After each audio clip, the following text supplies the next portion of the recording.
According to Ecclesiastes 3, there's a time for everything and a season for every activity under the heavens. Solomon gave us a list of 14 contrasting activities, some of which confound us while others make us hopeful. 2 weeks ago I began a devotional series entitled In Every Season. We first looked at the worst and best of times, then seasons beyond our control.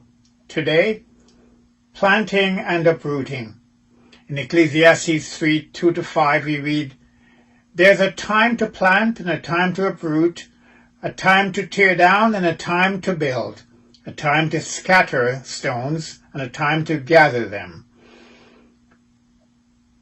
The concept of planting and reaping is a universal one, but we have to be careful what we sow because fruit will follow. Sometimes, after the fruits have been harvested, the plant that remains seems to be very strong and healthy. But if it's a seasonal plant, regardless of how healthy and strong it looks, it has to be uprooted. As difficult as this may be, Solomon in this passage invites us to embrace this experience as an important part of life. There's a time to plant and a time to uproot. Like plants that have outlived their usefulness, we sometimes tend to hold on to things in our lives that were once useful but now have no redeeming value. As you might have experienced, God uses change to bring us to better, newer, and improved places in our lives. In Psalm 84, 5 and 7 we read, "Blessed are those whose strength is in you, whose hearts are set on pilgrimage. They go from strength to strength till each appears before God in Zion." To go from strength to strength would imply that there are times of weakness between seasons of strength. But we can't stay there. We must go on. We must keep moving.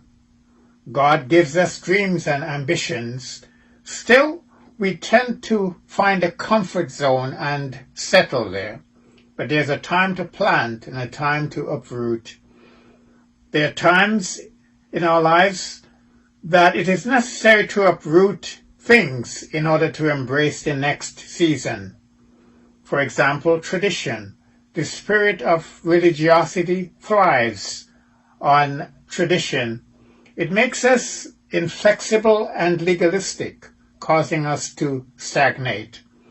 So take a good look again at some of those areas in your life, things that have stopped growing and producing, things that you just can't bring yourself to uproot.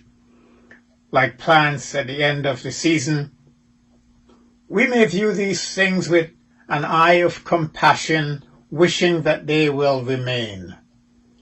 But there's a time to uproot that which had been planted. In Ecclesiastes, we are challenged to consider the strange irony of death, not just in the garden, but also in some of the things in our own lives that need to be uprooted. Jesus says in John 12:24, "Truly, truly, I tell you, unless a grain of wheat falls to the ground and dies, it remains alone. But if it dies, it bears much fruit."